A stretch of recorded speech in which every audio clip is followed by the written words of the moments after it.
Baiklah, ma'asyiral muslimin, hadirin wal hadirat, rahimani wa rahimakumullahu jami'an. Selanjutnya kita akan memasuki acara inti kita di pagi hari ini, yaitu kajian Islam ilmiah yang akan disampaikan oleh Ustadz kita, Ustadz Luqman bin Muhammad Ba'abduh hafizahullahu ta'ala. Namun sebelum kita masuk ke acara inti ini, kami ingin sedikit menyampaikan biografi ringkas terkait beliau hafizahullahu ta'ala. Beliau adalah Ustadz Luqman bin Muhammad Ba'abduh hafizahullahu ta'ala. Beliau adalah pengasuh pondok pesantren Minhajul Athar Jember yang berada di Jawa Timur. Dan beliau adalah pemilik karya buku yang berjudul Mereka Adalah Teroris, yang mana buku tersebut di dalamnya terdapat bantahan-bantahan terkait tipu daya dan pola pikir para kaum khawarij teroris yang mengatasnamakan Islam. Demikianlah biografi singkat pemateri kita di pagi hari ini. Kemudian, ma'asyiral muslimin, hadirin wal hadirat, insyaallah setelah ini kita akan langsung mendengarkan materi kajian yang akan disampaikan oleh beliau hafizahullahu ta'ala kepada yang kami hormati Al-Ustadz Luqman bin Muhammad Ba'abduh hafizahullahu ta'ala. Waktu dan tempat kami persilahkan.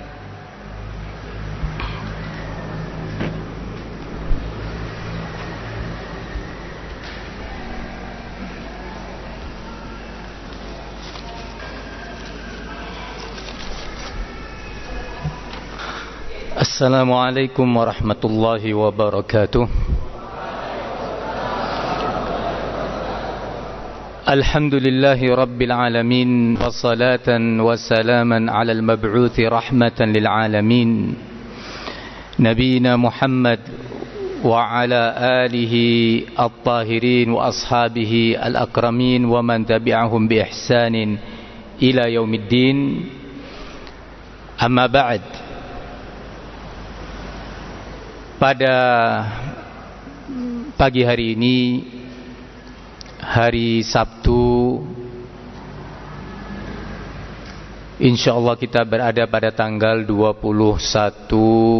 Dzulqa'dah 1444 Hijriah, atau bertepatan dengan 10 Juni 2023. Kita di Masjid Agung Kabupaten Bandung, Masjid Al-Fathu,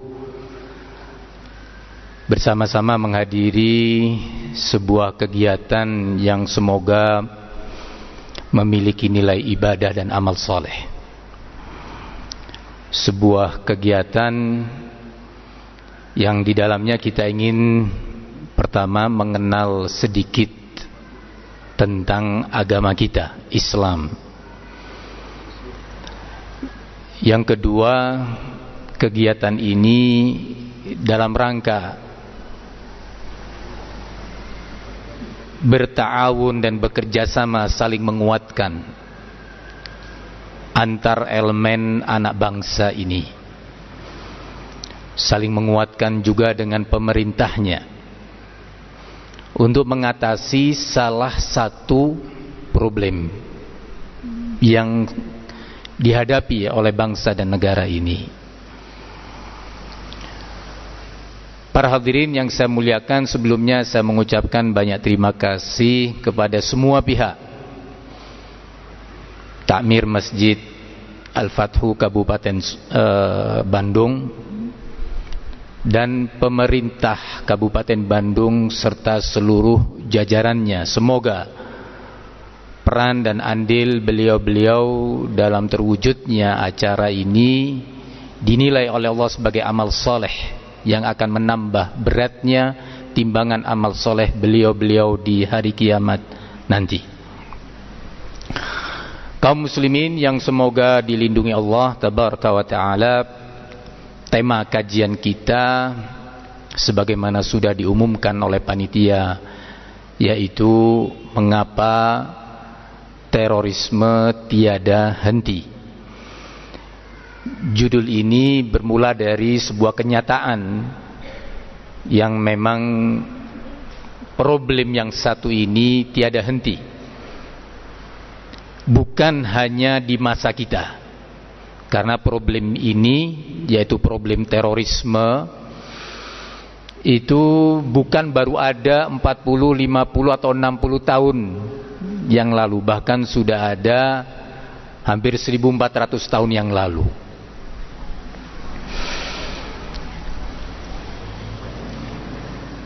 Kemudian berbicara tentang terorisme, kita hanya ingin memfokuskan salah satu dari sejumlah jenis terorisme. Karena terorisme, kalau dalam bahasa, secara bahasa dalam kamus besar bahasa Indonesia, teror itu artinya adalah usaha untuk menciptakan rasa takut atau rasa ngeri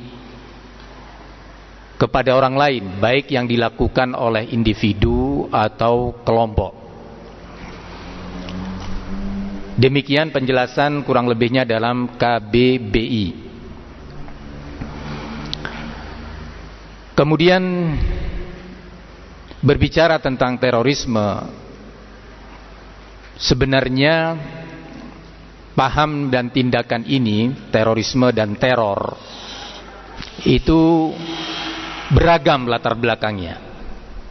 Ada yang dilatar belakangi oleh agama atau mengatasnamakan agama.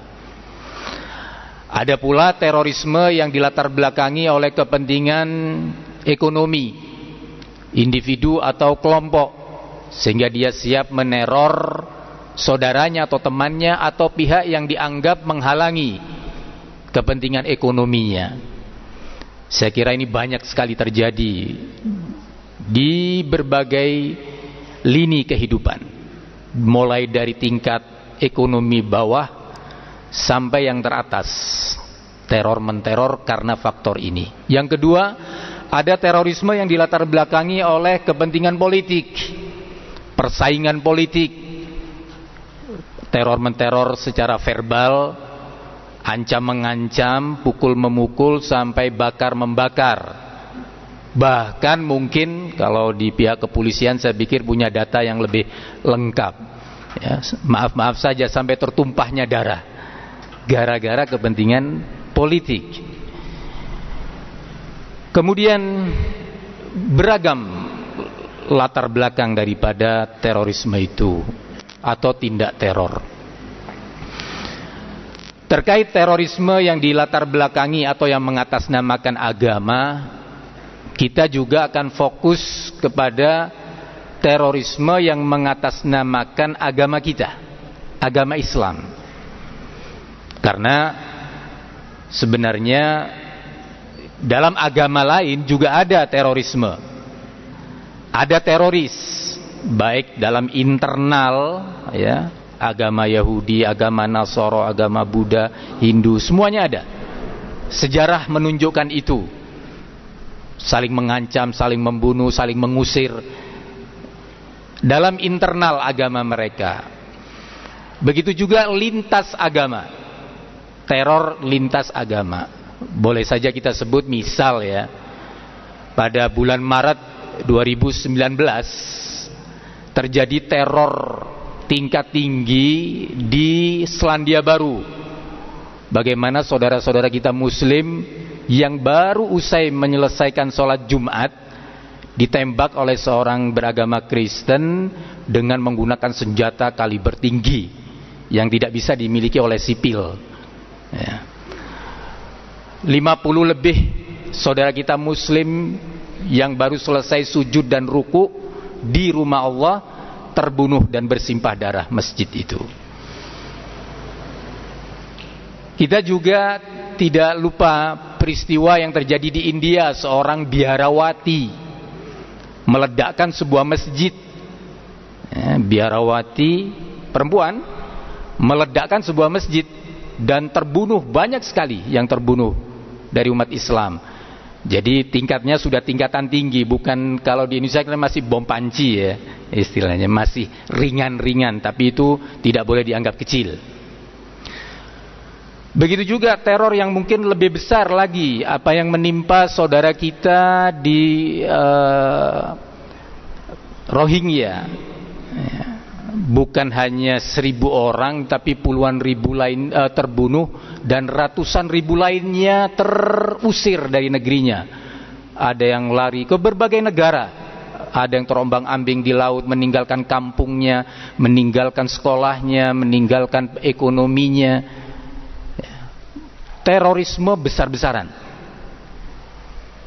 ini tidak bisa dilupakan tentunya.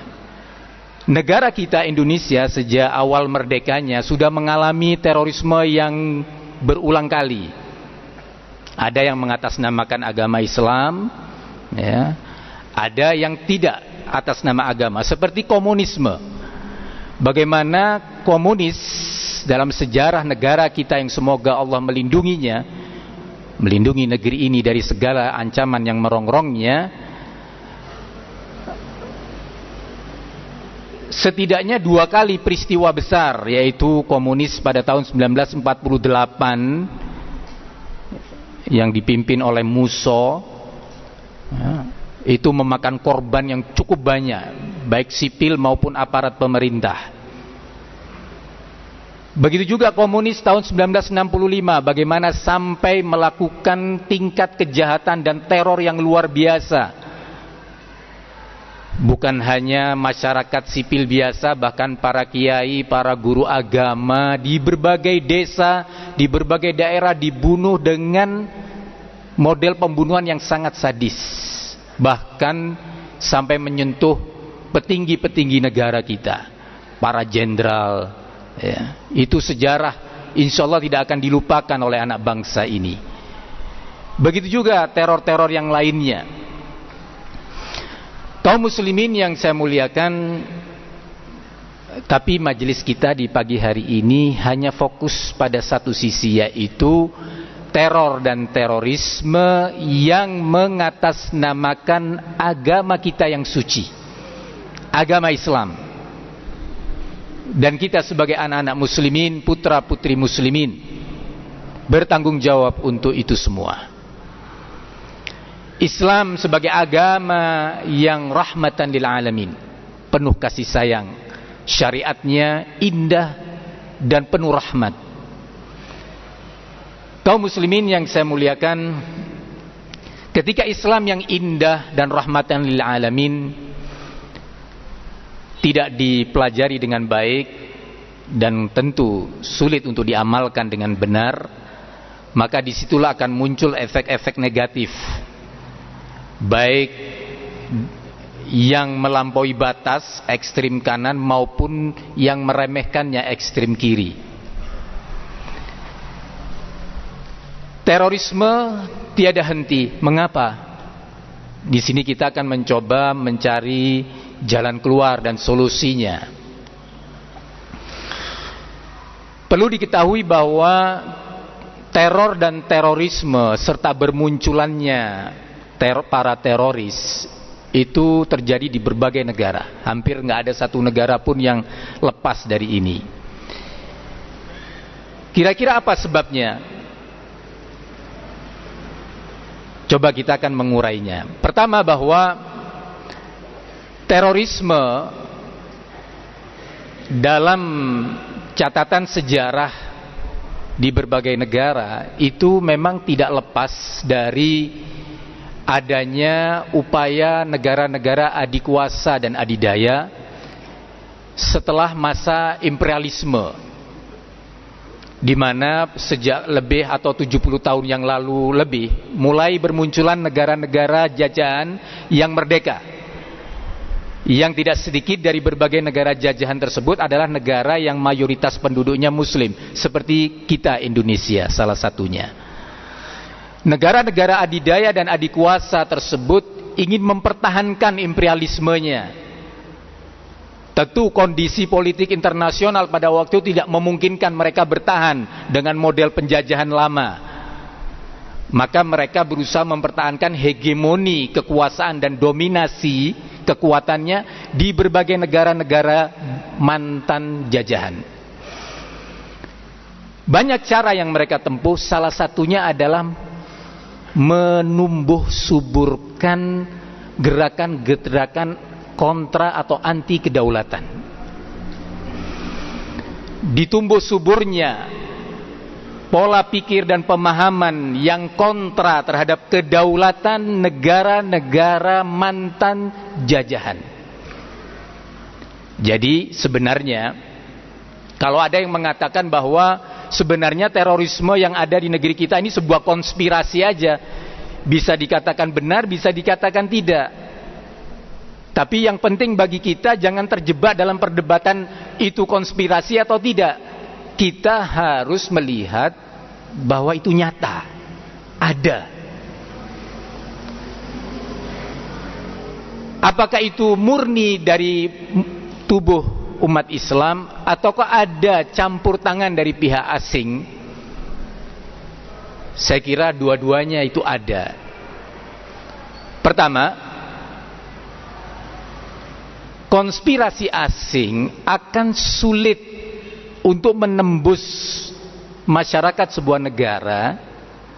Konspirasi asing yang punya kepentingan di negara kita ini akan sulit untuk menemukan tempat kalau tidak ada ladangnya, kalau tidak ada potensi-potensi untuk itu. Ketika potensi itu ada di masyarakat atau rakyat sebuah negara, potensi untuk radikal, potensi untuk ekstrim, maka disitulah pihak ketiga punya kepentingan, punya kesempatan. Kaum muslimin yang saya muliakan, itu sebab pertama. Sebab kedua adalah internal dari umat Islam. Sebenarnya kalau umat Islam mau mempelajari sumber-sumber Islam itu sendiri dengan baik dan benar, insya Allah pihak ketiga tadi nggak akan mendapatkan tempat dan kesempatan. Karena umat Islam kokoh, umat Islam terbentengi dengan ilmu tentang Islam itu sendiri. Karenanya Nabi kita alaihi salatu wassalam dalam salah satu sabdanya mengatakan, man yuridillahu bihi khairan yufaqihu fid din. Barang siapa yang Allah kehendaki untuknya kebaikan, pasti Allah jadikan dia mengerti dan paham tentang agamanya. Salah satu kebaikan itu adalah terselamatkannya umat, bangsa dan negara ini dari paham yang berbahaya, yaitu terorisme. Jika umat Islam, ini solusinya, ingin kuat dan kokoh, terselamatkan dari paham-paham yang berbahaya, termasuk terselamatkan dari adanya kemungkinan konspirasi asing untuk merongrong kedaulatan bangsa dan negara ini, insya Allah akan terhindar. Sekali lagi adalah mensosialisasikan tolabul ilmi, belajar ilmu Islam. Jangan sampai ilmu Islam dinomorduakan, dalam pengertian kalau sempat ya baca, kalau sempat ikut belajar, kalau enggak maka tidak. Tetapi benar-benar umat Islam bersama-sama belajar Islam. Kalau tadi disebutkan oleh perwakilan Kapolres Kabupaten Bandung ya, bahwa langkah pemerintah dalam hal ini Polri ada 3 langkah. Yang pertama pencegahan. yang kedua penindakan, yang ketiga re-radikalisasi. Kita hanya bisa sebagai rakyat, sebagai masyarakat untuk masuk di poin 1 dan 3. Kalau di poin 2 nampaknya itu wewenang pemerintah ya. Mengambil tindakan, menangkap, ya, bahkan ujung-ujungnya terpaksa menembak. Ya, itu bukan wewenang kita. Jadi kalau ada yang tahu di antara kita menemukan informasi di situ ada seorang teroris atau kelompok teroris atau rencana-rencana, jangan kita yang bertindak, jangan pondok pesantren yang mengambil langkah, jangan takmir masjid yang maju, atau masyarakat kampung, tetapi laporkan kepada pihak yang berwenang dengan data yang valid. Silahkan laporkan. Begitu membagi wewenang-wewenang, kalau enggak berbahaya nanti. Terjadi suasana instabilitas keamanan dan ketertiban masyarakat. Semua masyarakat pegang parang, bahkan cari pistol dengan alasan anti terorisme. Ya, berbahaya. Kaum muslimin yang saya muliakan, lah dalam poin pertama pencegahan ini kita bisa bekerja sama. Guru-guru di sekolah, para tokoh agama, penceramah, tokoh masyarakat, dan yang lainnya punya kesempatan untuk andil dalam pencegahan dengan menguatkan tingkat keilmuan anak didik kita di sekolah-sekolah sejak dini, sejak masih TK ya, hingga perguruan tinggi. Ini pertama. Kedua, masyarakat secara umum, baik itu sebagai masyarakat biasa ataupun dia adalah tokoh-tokoh, perlu adanya upaya pencegahan melalui tulisan-tulisan, karya-karya ilmiah, kajian-kajian ilmiah, dan yang sejenisnya. Dibuatkannya situs-situs atau media sosial yang positif untuk itu. Begitu juga re-radikalisasi, yaitu kepada orang-orang yang sudah terjangkit radikalisme, terorisme. Mungkin kawan kita, kakak kita, guru kita, atau siapapun ya.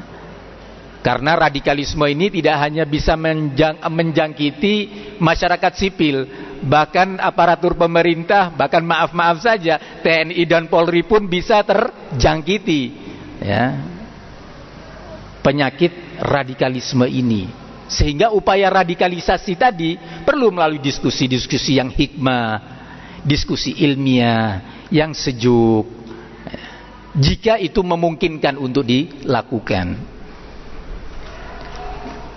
Kaum muslimin yang saya muliakan,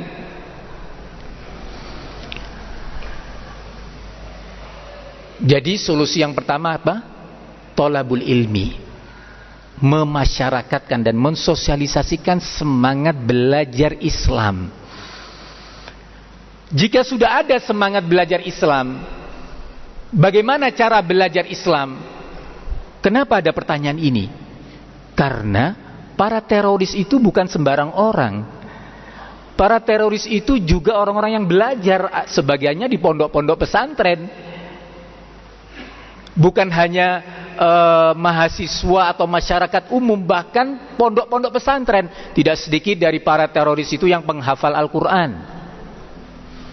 Tidak sedikit dari para teroris itu yang belajar ilmu usul fikih, kaidah fikih, belajar akidah, dan yang lainnya.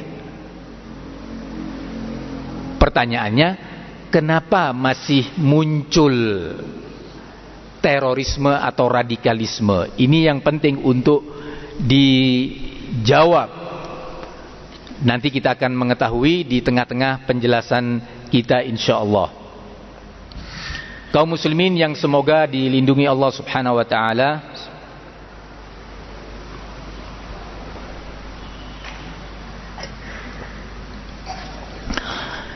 Lalu bagaimana cara kita belajar Islam?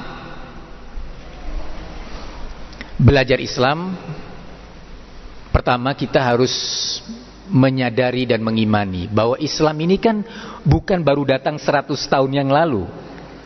Islam sudah datang 1400 tahun lebih Kalau sekarang kita hijriah tahun berapa? 1444. Itu terhitung sejak hijrahnya Nabi. Berarti tambah lagi 13 tahun sebelumnya, 1500 atau 1457 tahun Islam sudah turun. Al-Quran ayat demi ayat, surat demi surat diturunkan dan diwahyukan kepada nabinya sallallahu alaihi wasallam. Kemudian Nabi alaihi salatu wassalam diperintahkan oleh Allah untuk menyampaikan Al-Quran, ayat-ayatnya dan surat-suratnya secara lengkap. Beliau sampaikan selama 23 tahun tuntas 6.666 ayat. Tetapi tugas Nabi tidak hanya menyampaikan teks ayat Al-Quran. Beliau juga diperintahkan oleh Allah untuk mengajarkan, menjabarkan, menafsirkan Al-Quran. Walaupun para sahabat Nabi yang hidup bersama beliau orang-orang yang Al-Quran turun dengan bahasa mereka, yaitu bahasa Arab, turun dengan bahasa mereka, tetapi para sahabat sadar untuk memahami Al-Quran, tafsirnya, cara penerapannya, hukum-hukum yang terkandung, itu harus belajar dari Nabi. Maka Nabi mempraktekkan bagaimana hukum-hukum Islam, baik terkait ibadah, sholat, haji, puasa. Prakteknya gimana sih? Ayat demi ayat. Maka para sahabat belajar dari Nabi. Setahun, 2 tahun, 3 tahun, sampai 23 tahun wafatlah baginda Rasulullah sallallahu alaihi wasallam. Berarti kesimpulannya bahwa di situ ada sebuah generasi yang belajar Islam langsung dari Nabi, bukan dari seorang ustadz atau seorang guru, tapi langsung belajar kepada Rasulullah sallallahu alaihi wasallam. Nama generasi itu adalah apa? Sahabat. Generasi yang kedua, tadi saya tertarik kata pembukaan yang disampaikan oleh Wadan Ramil mewakili Pak Dandim. Di sana disebutkan di awalnya solawat kepada Rasul, kemudian dilanjutkan setelah sallallahu alaihi wasallam wa ala alihi wa ala ashabihi wattabi'ina wa tabi'it tabi'in. Ini sering disampaikan di mimbar-mimbar Jumat, ceramah-ceramah. Ini ada maknanya ini. Solawat diaturkan kepada baginda Rasulullah, para keluarganya, para sahabatnya, dan kepada generasi tabi'in, kemudian generasi tabi'ut tabi'in. Berarti di situ ada 3 generasi yang selalu disanjung, dipuji. Siapa generasi ini? Sahabat. Yang kedua, tabi'in. Yang ketiga, tabi'ut tabi'in. Apa hakikat mereka? Pertama, sahabat.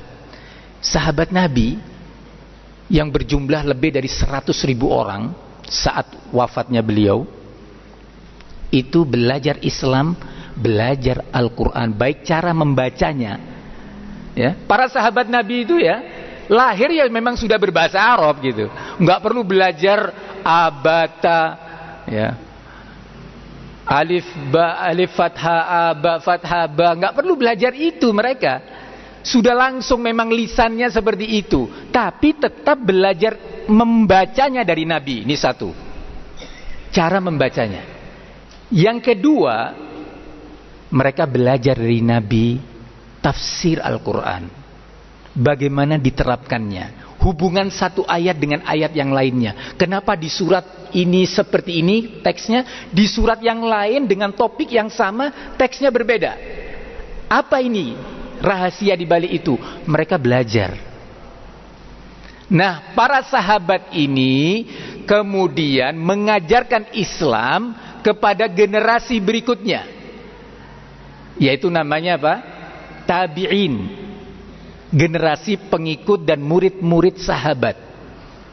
Kalau sahabat muridnya Rasulullah, mahasiswanya Rasulullah. Generasi tabi'in adalah generasi yang belajar Islam kepada para sahabat Nabi. Belajar iman, belajar Al-Quran, belajar akidah, belajar hukum kepada para sahabat Nabi. Muncullah nama-nama besar di kalangan tabi'in. Al-Imam Sa'id bin Musayyib, Hasan Al-Basri. Sering mendengar nama Hasan Al-Basri ya. Nama ini sering digunakan di negeri kita, nama saudara kita Pak Hasan Basri gitu. Lahir nama-nama besar, Ibnu Sirin dan yang lainnya dari generasi tabi'in. Ratusan ribu murid para sahabat. Generasi kedua ini mengajarkan Islam secara mata rantai kepada generasi ketiga, namanya tabi'ut tabi'in. Lahirlah di situ nama-nama besar, Al-Imam Malik, Al-Imam Syu'bah, Sufyan Ats-Tsauri, Sufyan ibnu Uyainah, Al-Imam Syafi'i. Ini generasi-generasi yang tadi disebutkan. Nah, baiklah, ma'asyiral muslimin, hadirin wal hadirat, rahimani wa rahimakumullahu jami'an. Selanjutnya kita akan memasuki acara inti kita di pagi hari ini, yaitu kajian Islam ilmiah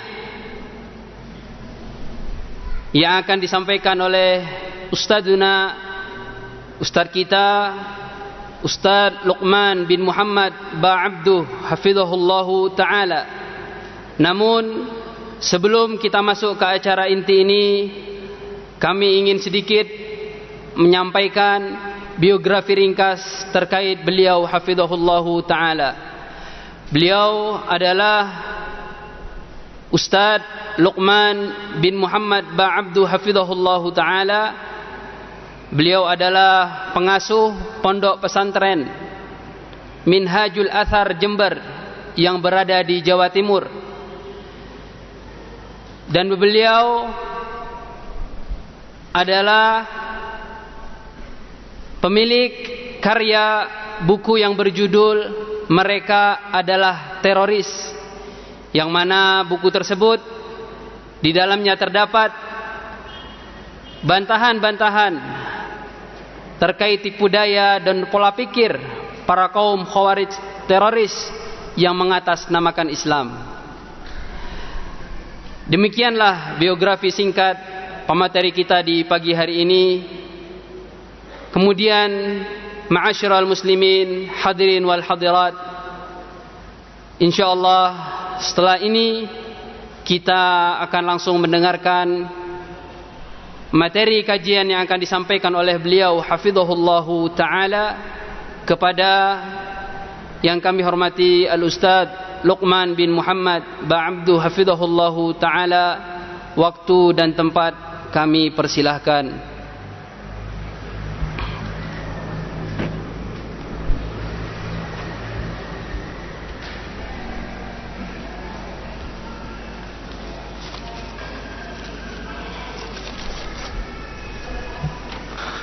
Assalamualaikum warahmatullahi wabarakatuh.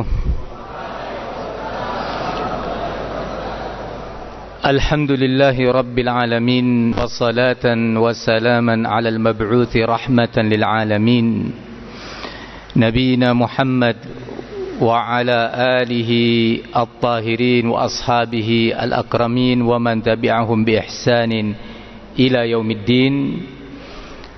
Amma ba'd. Pada pagi hari ini, hari Sabtu, insyaallah kita berada pada tanggal 21 Dzulqa'dah 1444 Hijriah, atau bertepatan dengan 10 Juni 2023. Kita di Masjid Agung Kabupaten Bandung, Masjid Al-Fathu, bersama-sama menghadiri sebuah kegiatan yang semoga memiliki nilai ibadah dan amal soleh. Sebuah kegiatan yang di dalamnya kita ingin pertama mengenal sedikit tentang agama kita, Islam. Yang kedua, kegiatan ini dalam rangka berta'awun dan bekerja sama, saling menguatkan antar elemen anak bangsa ini, saling menguatkan juga dengan pemerintahnya untuk mengatasi salah satu problem yang dihadapi oleh bangsa dan negara ini. Para hadirin yang saya muliakan, sebelumnya saya mengucapkan banyak terima kasih kepada semua pihak, Takmir Masjid Al-Fathu Kabupaten Bandung dan pemerintah Kabupaten Bandung serta seluruh jajarannya. Semoga peran dan andil beliau-beliau dalam terwujudnya acara ini dinilai oleh Allah sebagai amal soleh yang akan menambah beratnya timbangan amal soleh beliau-beliau di hari kiamat nanti. Kaum muslimin yang semoga dilindungi Allah tabaraka wa ta'ala, tema kajian kita sebagaimana sudah diumumkan oleh panitia, yaitu mengapa terorisme tiada henti. Judul ini bermula dari sebuah kenyataan yang memang problem yang satu ini tiada henti, bukan hanya di masa kita, karena problem ini, yaitu problem terorisme, itu bukan baru ada 40, 50 atau 60 tahun yang lalu, bahkan sudah ada hampir 1400 tahun yang lalu.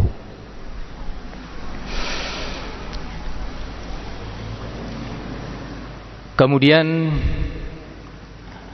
berbicara tentang terorisme, kita hanya ingin memfokuskan salah satu dari sejumlah jenis terorisme. Karena terorisme, kalau dalam bahasa, secara bahasa dalam kamus besar bahasa Indonesia, teror itu artinya adalah usaha untuk menciptakan rasa takut atau rasa ngeri kepada orang lain, baik yang dilakukan oleh individu atau kelompok.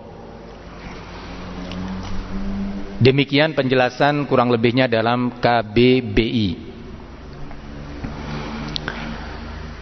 Kemudian berbicara tentang terorisme, sebenarnya paham dan tindakan ini, terorisme dan teror, itu beragam latar belakangnya. Ada yang dilatar belakangi oleh agama atau mengatasnamakan agama. Ada pula terorisme yang dilatar belakangi oleh kepentingan ekonomi individu atau kelompok, sehingga dia siap meneror saudaranya atau temannya atau pihak yang dianggap menghalangi kepentingan ekonominya. Saya kira ini banyak sekali terjadi di berbagai lini kehidupan, mulai dari tingkat ekonomi bawah sampai yang teratas. Teror menteror karena faktor ini. Yang kedua, ada terorisme yang dilatar belakangi oleh kepentingan politik, persaingan politik. Teror menteror secara verbal, ancam mengancam, pukul memukul sampai bakar membakar. Bahkan mungkin kalau di pihak kepolisian saya pikir punya data yang lebih lengkap, ya, maaf saja sampai tertumpahnya darah gara-gara kepentingan politik. Kemudian beragam latar belakang daripada terorisme itu atau tindak teror. Terkait terorisme yang dilatar belakangi atau yang mengatasnamakan agama, kita juga akan fokus kepada terorisme yang mengatasnamakan agama kita, agama Islam. Karena sebenarnya dalam agama lain juga ada terorisme. Ada teroris, baik dalam internal, ya, agama Yahudi, agama Nasara, agama Buddha, Hindu, semuanya ada. Sejarah menunjukkan itu. saling mengancam, saling membunuh, saling mengusir dalam internal agama mereka. Begitu juga lintas agama, teror lintas agama. Boleh saja kita sebut misal ya, pada bulan Maret 2019 terjadi teror tingkat tinggi di Selandia Baru. Bagaimana saudara-saudara kita muslim yang baru usai menyelesaikan sholat Jumat ditembak oleh seorang beragama Kristen dengan menggunakan senjata kaliber tinggi yang tidak bisa dimiliki oleh sipil ya. 50 lebih saudara kita muslim yang baru selesai sujud dan ruku di rumah Allah terbunuh dan bersimpah darah masjid itu. Kita juga tidak lupa peristiwa yang terjadi di India, seorang biarawati meledakkan sebuah masjid ya, biarawati perempuan meledakkan sebuah masjid dan terbunuh, banyak sekali yang terbunuh dari umat Islam. Jadi tingkatnya sudah tingkatan tinggi, bukan kalau di Indonesia kan masih bom panci ya istilahnya, masih ringan-ringan, tapi itu tidak boleh dianggap kecil. Begitu juga teror yang mungkin lebih besar lagi, apa yang menimpa saudara kita di Rohingya ya. Bukan hanya 1.000 orang, tapi puluhan ribu lain terbunuh dan ratusan ribu lainnya terusir dari negerinya. Ada yang lari ke berbagai negara, ada yang terombang-ambing di laut, meninggalkan kampungnya, meninggalkan sekolahnya, meninggalkan ekonominya. Terorisme besar-besaran. Ini tidak bisa dilupakan tentunya. Negara kita Indonesia sejak awal merdekanya sudah mengalami terorisme yang berulang kali. Ada yang mengatasnamakan agama Islam ya. Ada yang tidak atas nama agama, seperti komunisme. Bagaimana komunis dalam sejarah negara kita yang semoga Allah melindunginya, melindungi negeri ini dari segala ancaman yang merongrongnya. Setidaknya 2 kali peristiwa besar, yaitu komunis pada tahun 1948 yang dipimpin oleh Musso ya, itu memakan korban yang cukup banyak, baik sipil maupun aparat pemerintah. Begitu juga komunis tahun 1965, bagaimana sampai melakukan tingkat kejahatan dan teror yang luar biasa.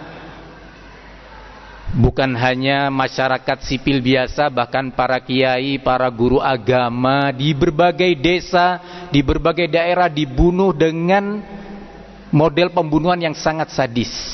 Bahkan sampai menyentuh petinggi-petinggi negara kita, para jenderal ya. Itu sejarah insya Allah tidak akan dilupakan oleh anak bangsa ini. Begitu juga teror-teror yang lainnya. Kaum muslimin yang saya muliakan, tapi majelis kita di pagi hari ini hanya fokus pada satu sisi, yaitu teror dan terorisme yang mengatasnamakan agama kita yang suci, agama Islam.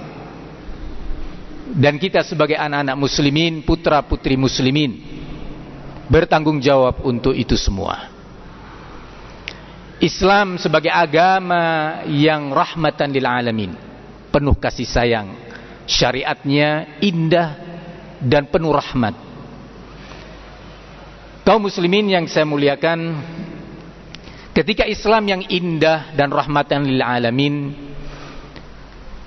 tidak dipelajari dengan baik dan tentu sulit untuk diamalkan dengan benar, maka disitulah akan muncul efek-efek negatif, baik yang melampaui batas ekstrim kanan maupun yang meremehkannya ekstrim kiri. Terorisme tiada henti. Mengapa? Di sini kita akan mencoba mencari jalan keluar dan solusinya. Perlu diketahui bahwa teror dan terorisme serta bermunculannya para teroris itu terjadi di berbagai negara. Hampir nggak ada satu negara pun yang lepas dari ini. Kira-kira apa sebabnya? Coba kita akan mengurainya. Pertama, bahwa terorisme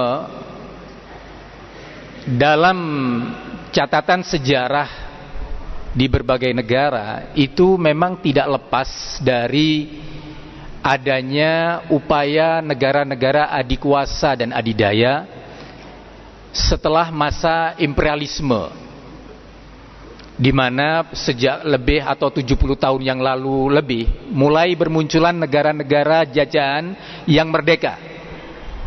Yang tidak sedikit dari berbagai negara jajahan tersebut adalah negara yang mayoritas penduduknya muslim, seperti kita, Indonesia salah satunya. Negara-negara adidaya dan adikuasa tersebut ingin mempertahankan imperialismenya. Tentu kondisi politik internasional pada waktu itu tidak memungkinkan mereka bertahan dengan model penjajahan lama. Maka mereka berusaha mempertahankan hegemoni kekuasaan dan dominasi kekuatannya di berbagai negara-negara mantan jajahan. Banyak cara yang mereka tempuh, salah satunya adalah menumbuh suburkan gerakan-gerakan kontra atau anti kedaulatan. Ditumbuh suburnya pola pikir dan pemahaman yang kontra terhadap kedaulatan negara-negara mantan jajahan. Jadi sebenarnya kalau ada yang mengatakan bahwa sebenarnya terorisme yang ada di negeri kita ini sebuah konspirasi aja, bisa dikatakan benar, bisa dikatakan tidak. Tapi yang penting bagi kita jangan terjebak dalam perdebatan itu konspirasi atau tidak. Kita harus melihat bahwa itu nyata, ada. Apakah itu murni dari tubuh umat Islam ataukah ada campur tangan dari pihak asing? Saya kira dua-duanya itu ada. Pertama,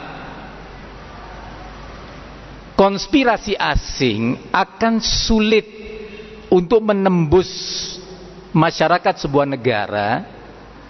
Konspirasi asing yang punya kepentingan di negara kita ini akan sulit untuk menemukan tempat kalau tidak ada ladangnya, kalau tidak ada potensi-potensi untuk itu.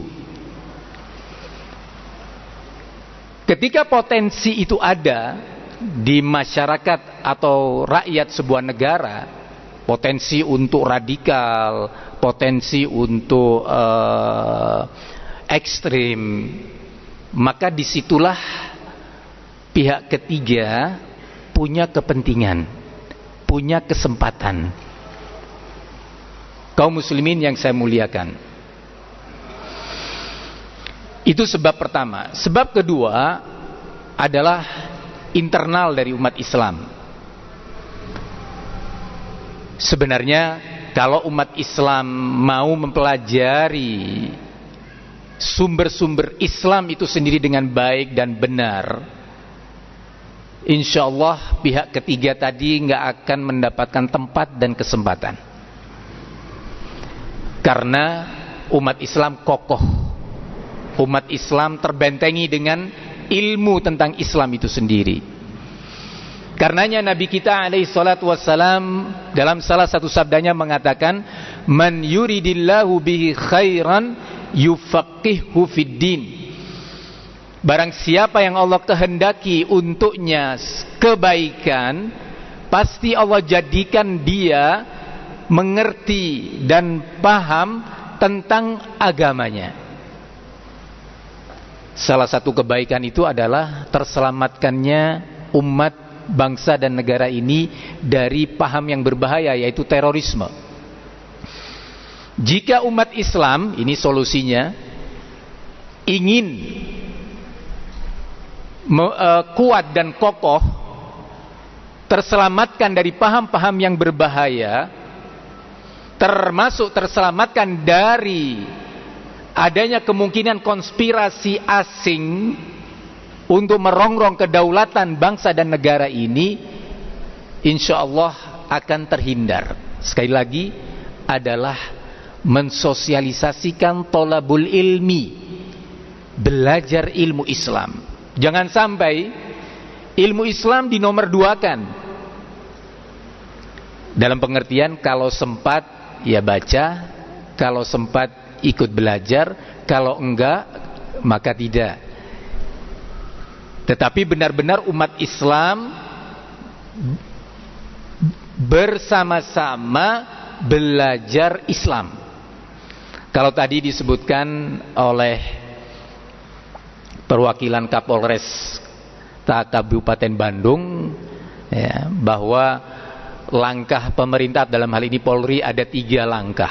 Yang pertama pencegahan, yang kedua penindakan, yang ketiga re-radikalisasi. Kita hanya bisa sebagai rakyat, sebagai masyarakat untuk masuk di poin 1 dan 3. Kalau di poin 2 nampaknya itu wewenang pemerintah ya, mengambil tindakan, menangkap ya, bahkan ujung-ujungnya terpaksa menembak ya, itu bukan wewenang kita. Jadi kalau ada yang tahu di antara kita menemukan informasi di situ ada seorang teroris atau kelompok teroris atau rencana-rencana, jangan kita yang bertindak, jangan pondok pesantren yang mengambil langkah, jangan takmir masjid yang maju atau masyarakat kampung, tetapi laporkan kepada pihak yang berwenang dengan data yang valid. Silahkan laporkan. Begitu membagi wewenang-wewenang. Kalau enggak berbahaya, nanti terjadi suasana instabilitas keamanan dan ketertiban masyarakat. Semua masyarakat pegang parang, bahkan cari pistol dengan alasan anti terorisme ya, berbahaya. Kaum muslimin yang saya muliakan, lah dalam poin pertama pencegahan ini kita bisa bekerja sama.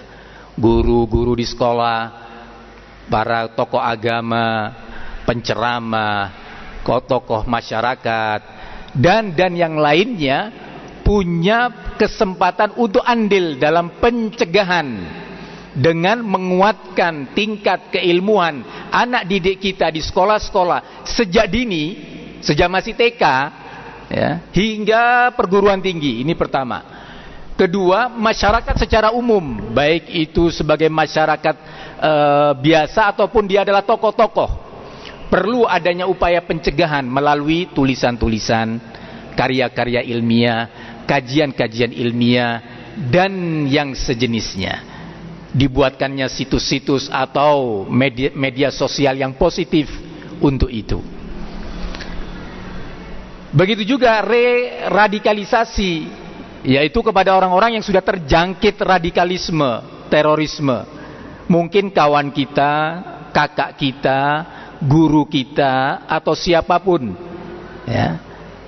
Karena radikalisme ini tidak hanya bisa menjangkiti masyarakat sipil, bahkan aparatur pemerintah, bahkan maaf-maaf saja TNI dan Polri pun bisa terjangkiti ya, penyakit radikalisme ini. Sehingga upaya radikalisasi tadi perlu melalui diskusi-diskusi yang hikmah, diskusi ilmiah yang sejuk, jika itu memungkinkan untuk dilakukan. Kaum muslimin yang saya muliakan,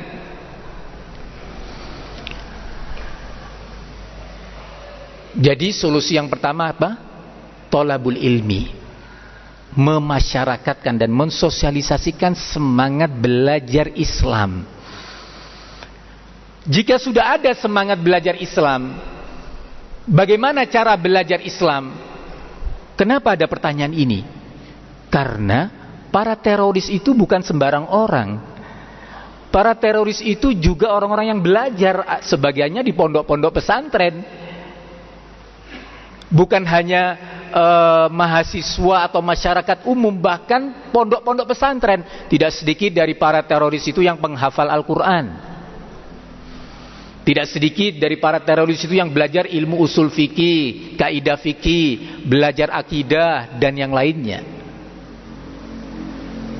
Pertanyaannya, kenapa masih muncul terorisme atau radikalisme? Ini yang penting untuk dijawab. Nanti kita akan mengetahui di tengah-tengah penjelasan kita insyaallah. Kaum muslimin yang semoga dilindungi Allah Subhanahu wa taala.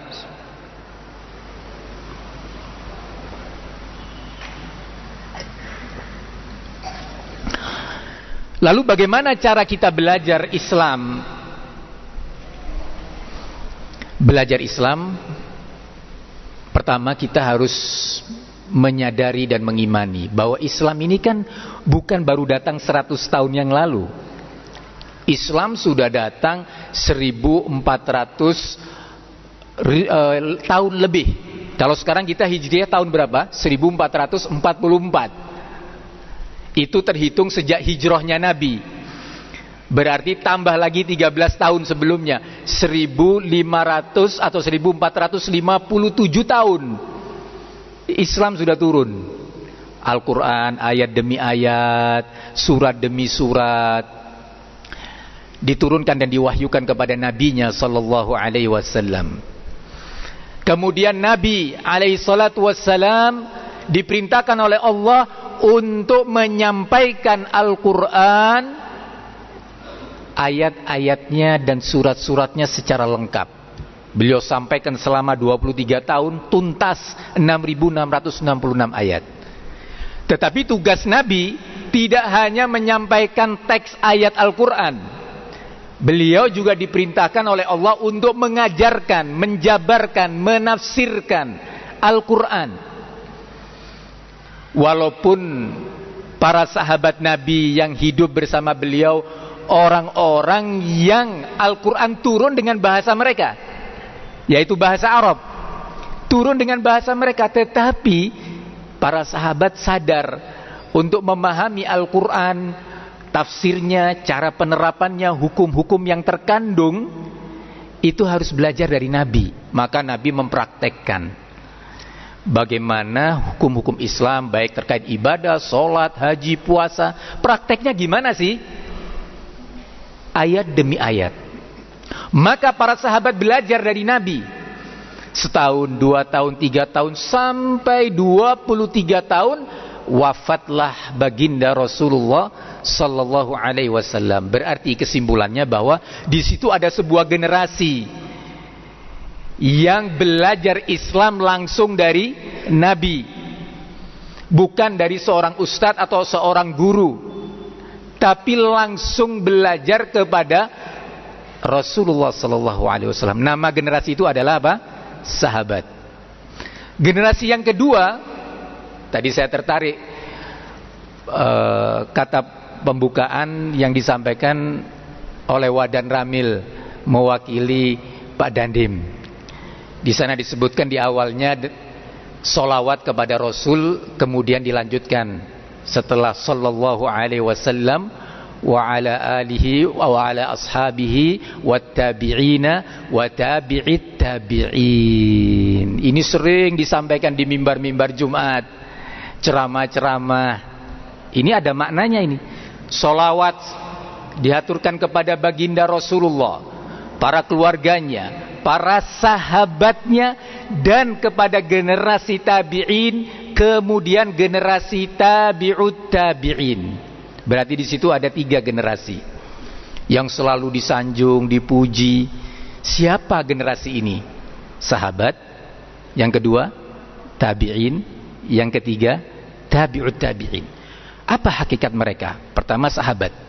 Sahabat Nabi yang berjumlah lebih dari 100.000 orang saat wafatnya beliau, itu belajar Islam, belajar Al-Quran, baik cara membacanya. Ya, para sahabat Nabi itu ya lahir ya memang sudah berbahasa Arab gitu, nggak perlu belajar abata, ya, alif ba alif fathah ba fathah ba, nggak perlu belajar itu. Mereka sudah langsung memang lisannya seperti itu, tapi tetap belajar membacanya dari Nabi. Ini satu, cara membacanya. Yang kedua, mereka belajar dari Nabi tafsir Al-Quran, bagaimana diterapkannya, hubungan satu ayat dengan ayat yang lainnya. Kenapa di surat ini seperti ini teksnya, di surat yang lain dengan topik yang sama teksnya berbeda. Apa ini rahasia di balik itu? Mereka belajar. Nah, para sahabat ini kemudian mengajarkan Islam kepada generasi berikutnya, yaitu namanya apa? Tabi'in, generasi pengikut dan murid-murid sahabat. Kalau sahabat muridnya Rasulullah, mahasiswanya Rasulullah. Generasi tabi'in adalah generasi yang belajar Islam kepada para sahabat Nabi. Belajar iman, belajar Al-Quran, belajar akidah, belajar hukum kepada para sahabat Nabi. Muncullah nama-nama besar di kalangan tabi'in. Al-Imam Sa'id bin Musayyib, Hasan Al-Basri. Sering mendengar nama Hasan Al-Basri ya. Nama ini sering digunakan di negeri kita, nama saudara kita Pak Hasan Basri gitu. Lahir nama-nama besar, Ibnu Sirin dan yang lainnya dari generasi tabi'in. Ratusan ribu murid para sahabat. Generasi kedua ini mengajarkan Islam secara mata rantai kepada generasi ketiga, namanya tabi'ut tabi'in. Lahirlah di situ nama-nama besar, Al-Imam Malik, Al-Imam Syu'bah, Sufyan Ats-Tsauri, Sufyan Ibnu Uyainah, Al-Imam Syafi'i. Ini generasi-generasi yang tadi disebutkan. Nah, baiklah, ma'asyiral muslimin, hadirin wal hadirat, rahimani wa rahimakumullahu jami'an. Selanjutnya kita akan memasuki acara inti kita di pagi hari ini, yaitu kajian Islam ilmiah yang akan disampaikan oleh Ustaz kita Ustaz Luqman bin Muhammad Ba'abduh hafizahullahu ta'ala. Namun sebelum kita masuk ke acara inti ini, kami ingin sedikit menyampaikan biografi ringkas terkait beliau hafizahullahu ta'ala. Beliau adalah Ustaz Luqman bin Muhammad Ba'abduh hafizahullahu ta'ala.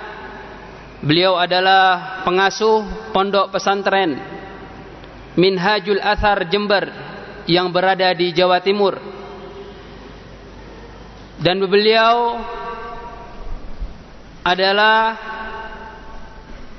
pemilik karya buku yang berjudul Mereka Adalah Teroris, yang mana buku tersebut di dalamnya terdapat bantahan-bantahan terkait tipu daya dan pola pikir para kaum khawarij teroris yang mengatasnamakan Islam. Demikianlah biografi singkat pemateri kita di pagi hari ini. Kemudian, ma'asyiral muslimin, hadirin wal hadirat, insyaallah setelah ini kita akan langsung mendengarkan materi kajian yang akan disampaikan oleh beliau hafizahullahu ta'ala kepada yang kami hormati Al-Ustaz Luqman bin Muhammad Ba'abduh hafizahullahu ta'ala. Waktu dan tempat kami persilahkan.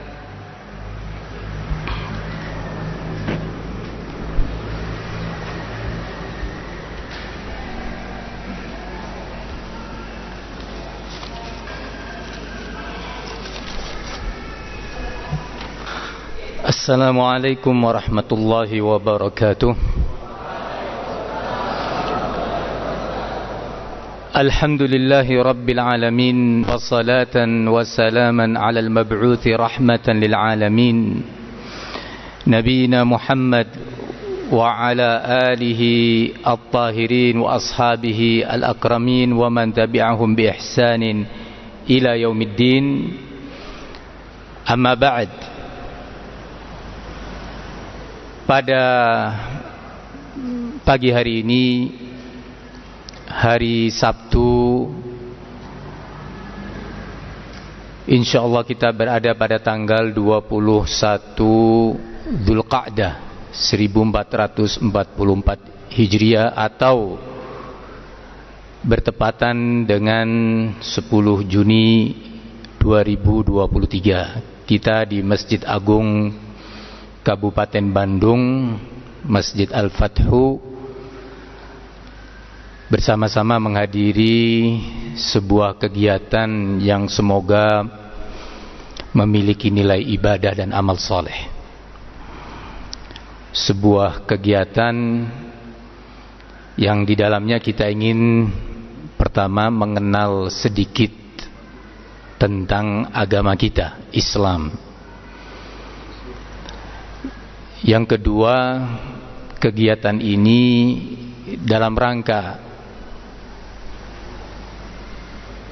berta'awun dan bekerja sama saling menguatkan antar elemen anak bangsa ini, saling menguatkan juga dengan pemerintahnya untuk mengatasi salah satu problem yang dihadapi oleh bangsa dan negara ini. Para hadirin yang saya muliakan, sebelumnya saya mengucapkan banyak terima kasih kepada semua pihak, Takmir Masjid Al-Fathu Kabupaten Bandung dan pemerintah Kabupaten Bandung serta seluruh jajarannya. Semoga peran dan andil beliau-beliau dalam terwujudnya acara ini dinilai oleh Allah sebagai amal soleh yang akan menambah beratnya timbangan amal soleh beliau-beliau di hari kiamat nanti. Kaum muslimin yang semoga dilindungi Allah tabaraka wa ta'ala, tema kajian kita sebagaimana sudah diumumkan oleh panitia, yaitu mengapa terorisme tiada henti.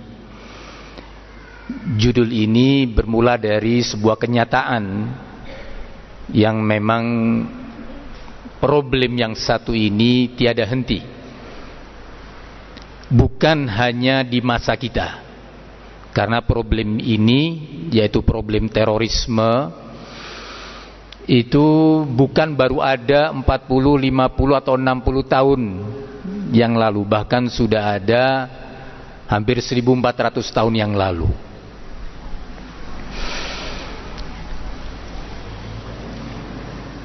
Kemudian berbicara tentang terorisme, kita hanya ingin memfokuskan salah satu dari sejumlah jenis terorisme. Karena terorisme, kalau dalam bahasa, secara bahasa dalam kamus besar bahasa Indonesia, teror itu artinya adalah usaha untuk menciptakan rasa takut atau rasa ngeri kepada orang lain, baik yang dilakukan oleh individu atau kelompok. Demikian penjelasan kurang lebihnya dalam KBBI. Kemudian berbicara tentang terorisme, sebenarnya paham dan tindakan ini, terorisme dan teror, itu beragam latar belakangnya. Ada yang dilatar belakangi oleh agama atau mengatasnamakan agama. Ada pula terorisme yang dilatar belakangi oleh kepentingan ekonomi individu atau kelompok, sehingga dia siap meneror saudaranya atau temannya atau pihak yang dianggap menghalangi kepentingan ekonominya. Saya kira ini banyak sekali terjadi di berbagai lini kehidupan, mulai dari tingkat ekonomi bawah sampai yang teratas. Teror menteror karena faktor ini. Yang kedua, ada terorisme yang dilatar belakangi oleh kepentingan politik, persaingan politik. Teror menteror secara verbal ancam-mengancam, pukul-memukul sampai bakar-membakar. Bahkan mungkin kalau di pihak kepolisian saya pikir punya data yang lebih lengkap. Ya, maaf saja sampai tertumpahnya darah gara-gara kepentingan politik. Kemudian beragam latar belakang daripada terorisme itu atau tindak teror. Terkait terorisme yang dilatar belakangi atau yang mengatasnamakan agama, kita juga akan fokus kepada terorisme yang mengatasnamakan agama kita, agama Islam. Karena sebenarnya dalam agama lain juga ada terorisme. Ada teroris, baik dalam internal ya, agama Yahudi, agama Nasoro, agama Buddha, Hindu, semuanya ada. Sejarah menunjukkan itu. Saling mengancam, saling membunuh, saling mengusir dalam internal agama mereka. Begitu juga lintas agama, teror lintas agama. Boleh saja kita sebut misal ya, pada bulan Maret 2019 terjadi teror tingkat tinggi di Selandia Baru. Bagaimana saudara-saudara kita Muslim yang baru usai menyelesaikan sholat Jumat ditembak oleh seorang beragama Kristen dengan menggunakan senjata kaliber tinggi yang tidak bisa dimiliki oleh sipil ya. 50 lebih saudara kita Muslim yang baru selesai sujud dan ruku di rumah Allah terbunuh dan bersimpah darah masjid itu. Kita juga tidak lupa peristiwa yang terjadi di India, seorang biarawati meledakkan sebuah masjid ya, biarawati perempuan meledakkan sebuah masjid dan terbunuh, banyak sekali yang terbunuh dari umat Islam. Jadi tingkatnya sudah tingkatan tinggi, bukan kalau di Indonesia kita masih bom panci ya istilahnya, masih ringan-ringan, tapi itu tidak boleh dianggap kecil. Begitu juga teror yang mungkin lebih besar lagi, apa yang menimpa saudara kita di Rohingya ya. Bukan hanya 1.000 orang, tapi puluhan ribu lain terbunuh dan ratusan ribu lainnya terusir dari negerinya. Ada yang lari ke berbagai negara, ada yang terombang-ambing di laut, meninggalkan kampungnya, meninggalkan sekolahnya, meninggalkan ekonominya. Terorisme besar-besaran. Ini tidak bisa dilupakan tentunya. Negara kita Indonesia sejak awal merdekanya sudah mengalami terorisme yang berulang kali. Ada yang mengatasnamakan agama Islam, ya. Ada yang tidak atas nama agama, seperti komunisme. Bagaimana komunis dalam sejarah negara kita yang semoga Allah melindunginya, melindungi negeri ini dari segala ancaman yang merongrongnya. Setidaknya 2 kali peristiwa besar, yaitu komunis pada tahun 1948 yang dipimpin oleh Musso ya, itu memakan korban yang cukup banyak, baik sipil maupun aparat pemerintah. Begitu juga komunis tahun 1965, bagaimana sampai melakukan tingkat kejahatan dan teror yang luar biasa. Bukan hanya masyarakat sipil biasa, bahkan para kiai, para guru agama di berbagai desa, di berbagai daerah dibunuh dengan model pembunuhan yang sangat sadis. Bahkan sampai menyentuh petinggi-petinggi negara kita, para jenderal ya. Itu sejarah insya Allah tidak akan dilupakan oleh anak bangsa ini. Begitu juga teror-teror yang lainnya.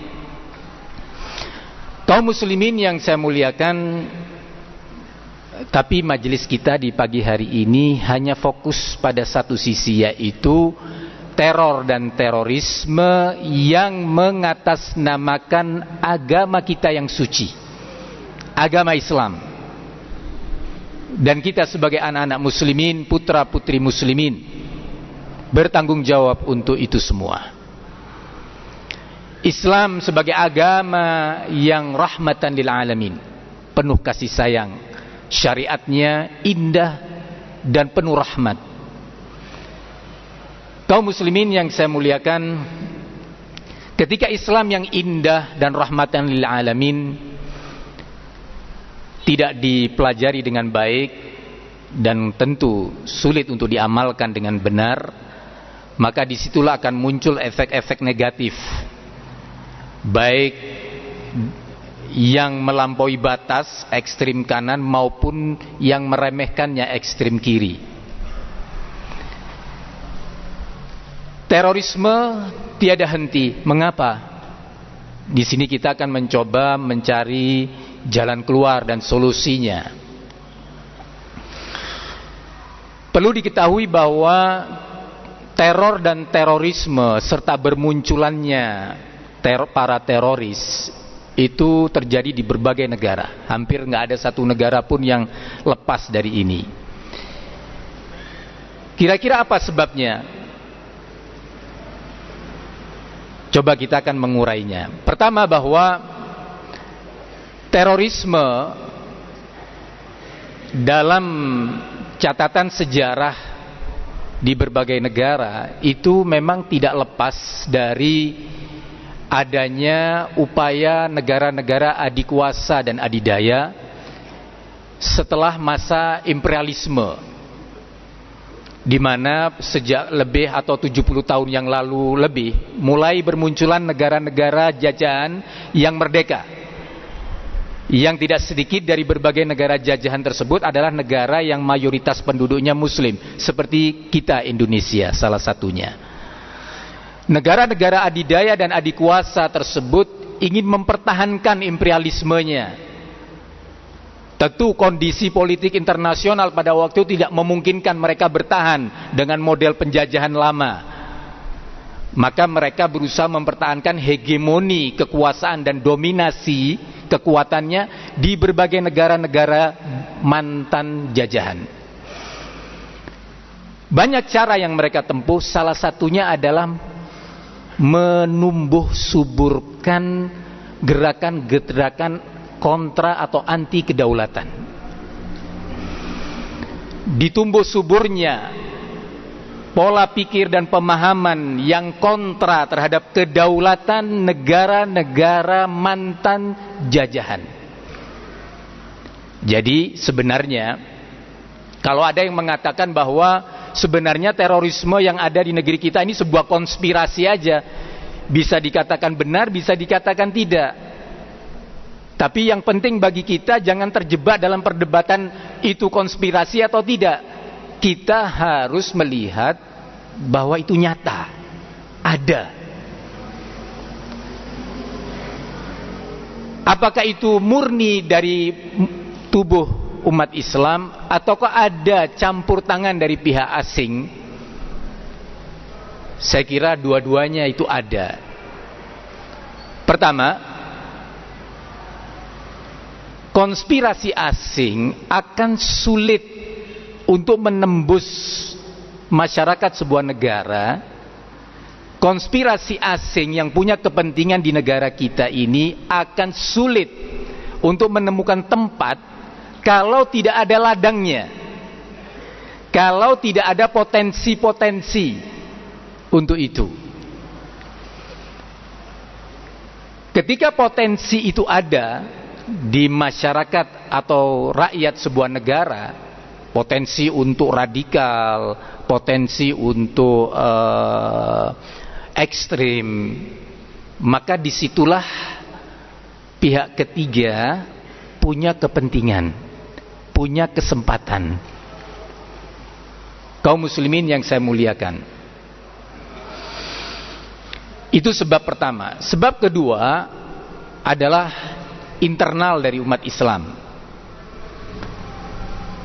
Sebenarnya kalau umat Islam mau mempelajari sumber-sumber Islam itu sendiri dengan baik dan benar, insya Allah pihak ketiga tadi nggak akan mendapatkan tempat dan kesempatan.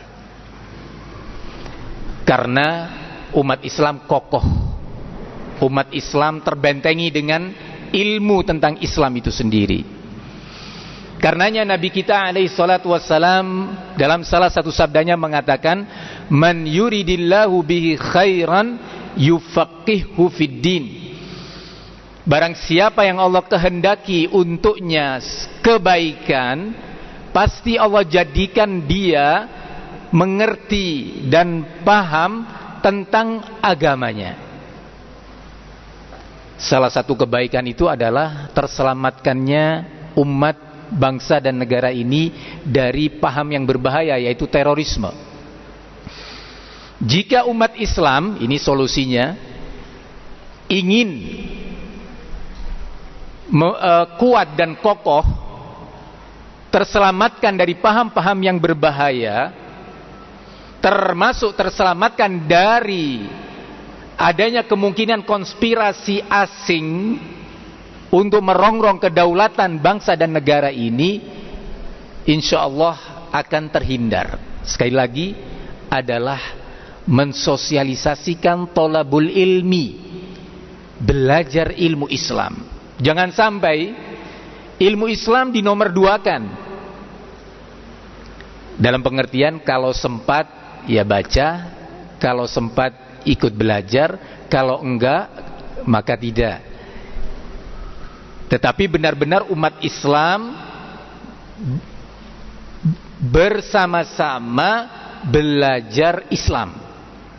Kalau tadi disebutkan oleh perwakilan Kapolres Kabupaten Bandung ya, bahwa langkah pemerintah dalam hal ini Polri ada 3 langkah. Yang pertama pencegahan, yang kedua penindakan, yang ketiga re-radikalisasi. Kita hanya bisa sebagai rakyat, sebagai masyarakat untuk masuk di poin 1 dan 3. Kalau di poin 2 nampaknya itu wewenang pemerintah ya, mengambil tindakan, menangkap ya, bahkan ujung-ujungnya terpaksa menembak ya, itu bukan wewenang kita. Jadi kalau ada yang tahu di antara kita menemukan informasi di situ ada seorang teroris atau kelompok teroris atau rencana-rencana, jangan kita yang bertindak, jangan pondok pesantren yang mengambil langkah, jangan takmir masjid yang maju atau masyarakat kampung, tetapi laporkan kepada pihak yang berwenang dengan data yang valid. Silahkan laporkan. Begitu membagi wewenang-wewenang, kalau enggak berbahaya nanti. Terjadi suasana instabilitas keamanan dan ketertiban masyarakat. Semua masyarakat pegang parang, bahkan cari pistol dengan alasan anti terorisme ya, berbahaya. Kaum muslimin yang saya muliakan, lah dalam poin pertama pencegahan ini kita bisa bekerja sama. Guru-guru di sekolah, para tokoh agama, penceramah, tokoh masyarakat dan yang lainnya punya kesempatan untuk andil dalam pencegahan dengan menguatkan tingkat keilmuan anak didik kita di sekolah-sekolah sejak dini, sejak masih TK ya, hingga perguruan tinggi. Ini pertama. Kedua, masyarakat secara umum, baik itu sebagai masyarakat biasa ataupun dia adalah tokoh-tokoh, perlu adanya upaya pencegahan melalui tulisan-tulisan, karya-karya ilmiah, kajian-kajian ilmiah dan yang sejenisnya. Dibuatkannya situs-situs atau media sosial yang positif untuk itu. Begitu juga re-radikalisasi, yaitu kepada orang-orang yang sudah terjangkit radikalisme, terorisme. Mungkin kawan kita, kakak kita, guru kita, atau siapapun ya. Karena radikalisme ini tidak hanya bisa menjangkiti masyarakat sipil, bahkan aparatur pemerintah, bahkan maaf-maaf saja TNI dan Polri pun bisa terjangkiti ya, penyakit radikalisme ini. Sehingga upaya radikalisasi tadi perlu melalui diskusi-diskusi yang hikmah, diskusi ilmiah yang sejuk. jika itu memungkinkan untuk dilakukan. Kaum muslimin yang saya muliakan,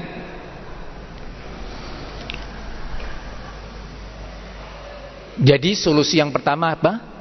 Thalabul ilmi, memasyarakatkan dan mensosialisasikan semangat belajar Islam. Jika sudah ada semangat belajar Islam, bagaimana cara belajar Islam? Kenapa ada pertanyaan ini? Karena para teroris itu bukan sembarang orang. Para teroris itu juga orang-orang yang belajar, sebagiannya di pondok-pondok pesantren. Bukan hanya mahasiswa atau masyarakat umum, bahkan pondok-pondok pesantren. Tidak sedikit dari para teroris itu yang penghafal Al-Quran. Tidak sedikit dari para teroris itu yang belajar ilmu usul fikih, kaidah fikih, belajar akidah dan yang lainnya. Pertanyaannya, kenapa masih muncul terorisme atau radikalisme? Ini yang penting untuk dijawab. Nanti kita akan mengetahui di tengah-tengah penjelasan kita insyaallah. Kaum muslimin yang semoga dilindungi Allah Subhanahu wa taala,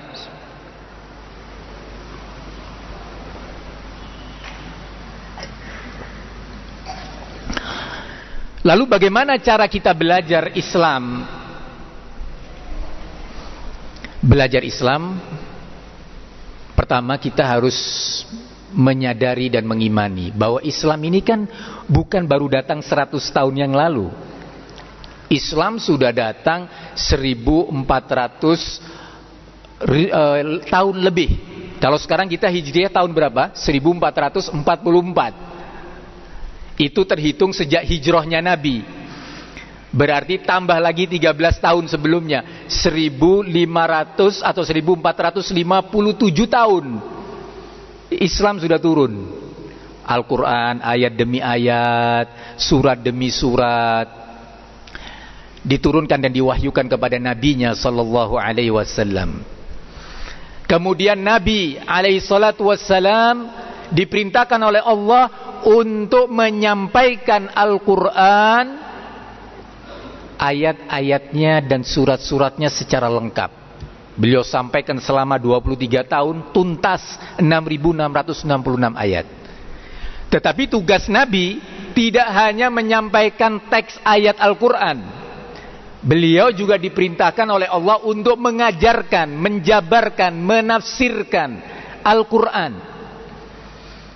Walaupun para sahabat Nabi yang hidup bersama beliau orang-orang yang Al-Quran turun dengan bahasa mereka, yaitu bahasa Arab, turun dengan bahasa mereka, tetapi para sahabat sadar untuk memahami Al-Quran, tafsirnya, cara penerapannya, hukum-hukum yang terkandung, itu harus belajar dari Nabi. Maka Nabi mempraktekkan bagaimana hukum-hukum Islam, baik terkait ibadah, sholat, haji, puasa. Prakteknya gimana sih? Ayat demi ayat. Maka para sahabat belajar dari Nabi. Setahun, 2 tahun, 3 tahun, sampai 23 tahun wafatlah baginda Rasulullah sallallahu alaihi wasallam. Berarti kesimpulannya bahwa di situ ada sebuah generasi yang belajar Islam langsung dari Nabi, bukan dari seorang ustadz atau seorang guru, tapi langsung belajar kepada Rasulullah sallallahu alaihi wasallam. Nama generasi itu adalah apa? Sahabat. Generasi yang kedua, tadi saya tertarik kata pembukaan yang disampaikan oleh Wadan Ramil mewakili Pak Dandim. Di sana disebutkan di awalnya solawat kepada Rasul, kemudian dilanjutkan setelah sallallahu alaihi wasallam wa ala alihi wa ala ashabihi wattabi'ina wa tabi'it tabi'in. Ini sering disampaikan di mimbar-mimbar Jumat, ceramah-ceramah. Ini ada maknanya ini. Solawat diaturkan kepada baginda Rasulullah, para keluarganya, para sahabatnya, dan kepada generasi tabi'in, kemudian generasi tabi'ut tabi'in. Berarti di situ ada 3 generasi yang selalu disanjung, dipuji. Siapa generasi ini? Sahabat. Yang kedua, tabi'in. Yang ketiga, tabi'ut tabi'in. Apa hakikat mereka? Pertama, sahabat. Sahabat Nabi yang berjumlah lebih dari 100.000 orang saat wafatnya beliau, itu belajar Islam, belajar Al-Quran, baik cara membacanya. Ya, para sahabat Nabi itu ya lahir ya memang sudah berbahasa Arab gitu, nggak perlu belajar abata, ya, alif ba alif fathah ba fathah ba, nggak perlu belajar itu. Mereka sudah langsung memang lisannya seperti itu, tapi tetap belajar membacanya dari Nabi. Ini satu, cara membacanya. Yang kedua, mereka belajar dari Nabi tafsir Al-Quran, bagaimana diterapkannya, hubungan satu ayat dengan ayat yang lainnya. Kenapa di surat ini seperti ini teksnya, di surat yang lain dengan topik yang sama teksnya berbeda? Apa ini rahasia di balik itu? Mereka belajar. Nah, para sahabat ini kemudian mengajarkan Islam kepada generasi berikutnya, yaitu namanya apa? Tabi'in, generasi pengikut dan murid-murid sahabat. Kalau sahabat muridnya Rasulullah, mahasiswanya Rasulullah. Generasi tabi'in adalah generasi yang belajar Islam kepada para sahabat Nabi. Belajar iman, belajar Al-Quran, belajar akidah, belajar hukum kepada para sahabat Nabi. Muncullah nama-nama besar di kalangan tabi'in. Al-Imam Sa'id bin Musayyib, Hasan Al-Basri. Sering mendengar nama Hasan Al-Basri ya. Nama ini sering digunakan di negeri kita, nama saudara kita Pak Hasan Basri gitu. Lahir nama-nama besar, Ibnu Sirin dan yang lainnya dari generasi tabi'in. Ratusan ribu murid para sahabat. Generasi kedua ini mengajarkan Islam secara mata rantai kepada generasi ketiga, namanya tabi'ut tabi'in. Lahirlah di situ nama-nama besar, Al-Imam Malik, Al-Imam Syu'bah, Sufyan Ats-Tsauri, Sufyan ibnu Uyainah, Al-Imam Syafi'i. Ini generasi-generasi yang tadi disebutkan. Nah, baiklah, ma'asyiral muslimin, hadirin wal hadirat, rahimani wa rahimakumullahu jami'an. Selanjutnya kita akan memasuki acara inti kita di pagi hari ini, yaitu kajian Islam ilmiah yang akan disampaikan oleh Ustadz kita, Ustadz Luqman bin Muhammad Ba'abduh hafizahullahu ta'ala. Namun sebelum kita masuk ke acara inti ini, kami ingin sedikit menyampaikan biografi ringkas terkait beliau hafizahullahu ta'ala. Beliau adalah Ustadz Luqman bin Muhammad Ba'abduh hafizahullahu ta'ala. Beliau adalah pengasuh pondok pesantren Minhajul Athar Jember yang berada di Jawa Timur. Dan beliau adalah pemilik karya buku yang berjudul Mereka Adalah Teroris, yang mana buku tersebut di dalamnya terdapat bantahan-bantahan terkait tipu daya dan pola pikir para kaum khawarij teroris yang mengatasnamakan Islam. Demikianlah biografi singkat pemateri kita di pagi hari ini. Kemudian, ma'asyiral muslimin, hadirin wal hadirat, insyaallah setelah ini kita akan langsung mendengarkan materi kajian yang akan disampaikan oleh beliau hafizahullahu ta'ala kepada yang kami hormati Al-Ustadz Luqman bin Muhammad Ba'abduh hafizahullahu ta'ala, waktu dan tempat kami persilahkan.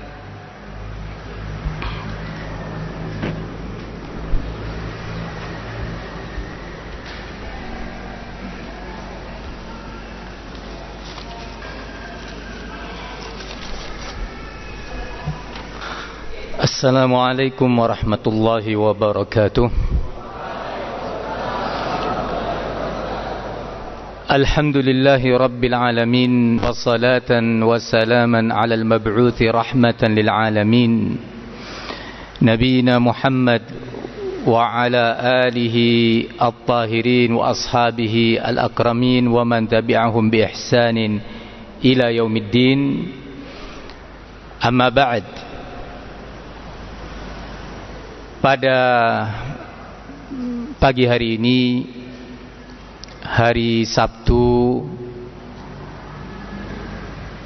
insyaallah kita berada pada tanggal 21 Dzulqa'dah 1444 Hijriah atau bertepatan dengan 10 Juni 2023. Kita di Masjid Agung Kabupaten Bandung, Masjid Al-Fathu, bersama-sama menghadiri sebuah kegiatan yang semoga memiliki nilai ibadah dan amal soleh. Sebuah kegiatan yang di dalamnya kita ingin pertama mengenal sedikit tentang agama kita, Islam. Yang kedua, kegiatan ini dalam rangka berta'awun dan bekerja sama saling menguatkan antar elemen anak bangsa ini, saling menguatkan juga dengan pemerintahnya untuk mengatasi salah satu problem yang dihadapi oleh bangsa dan negara ini. Para hadirin yang saya muliakan, sebelumnya saya mengucapkan banyak terima kasih kepada semua pihak, Takmir Masjid Al-Fathu Kabupaten Bandung dan pemerintah Kabupaten Bandung serta seluruh jajarannya. Semoga peran dan andil beliau-beliau dalam terwujudnya acara ini dinilai oleh Allah sebagai amal soleh yang akan menambah beratnya timbangan amal soleh beliau-beliau di hari kiamat nanti. Kaum muslimin yang semoga dilindungi Allah tabaraka wa ta'ala, tema kajian kita sebagaimana sudah diumumkan oleh panitia, yaitu mengapa terorisme tiada henti. Judul ini bermula dari sebuah kenyataan yang memang problem yang satu ini tiada henti.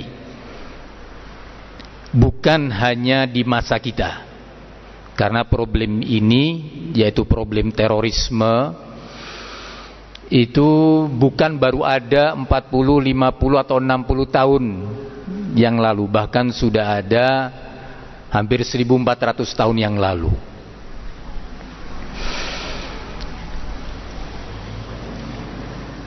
Kemudian berbicara tentang terorisme, kita hanya ingin memfokuskan salah satu dari sejumlah jenis terorisme.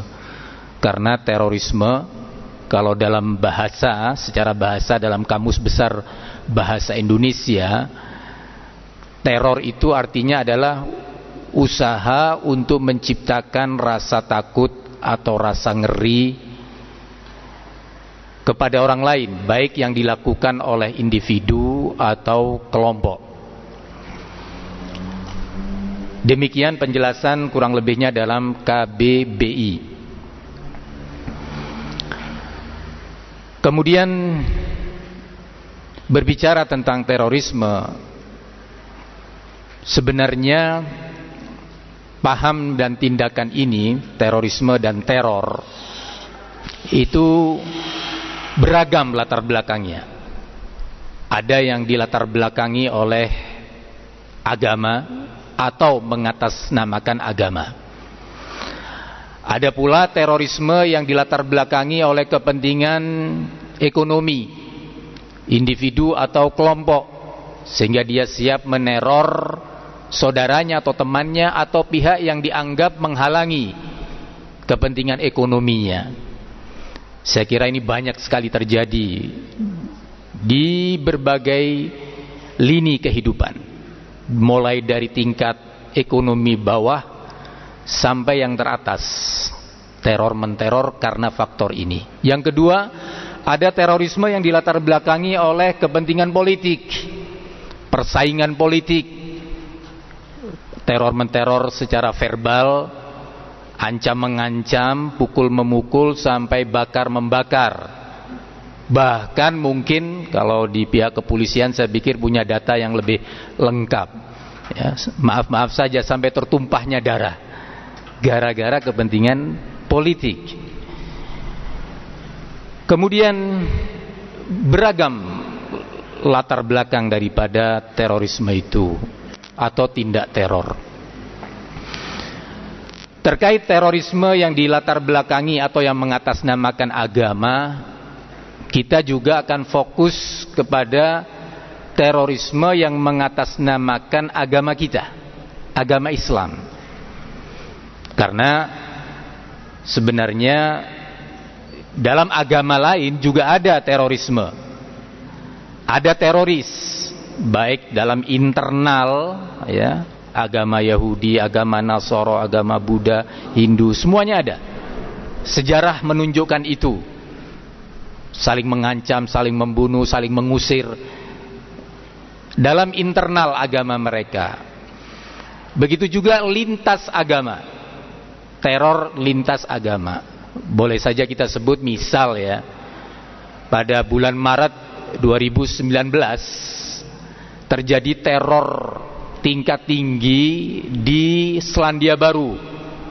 Bagaimana saudara-saudara kita Muslim yang baru usai menyelesaikan sholat Jumat ditembak oleh seorang beragama Kristen dengan menggunakan senjata kaliber tinggi yang tidak bisa dimiliki oleh sipil, ya. 50 lebih saudara kita Muslim yang baru selesai sujud dan ruku di rumah Allah terbunuh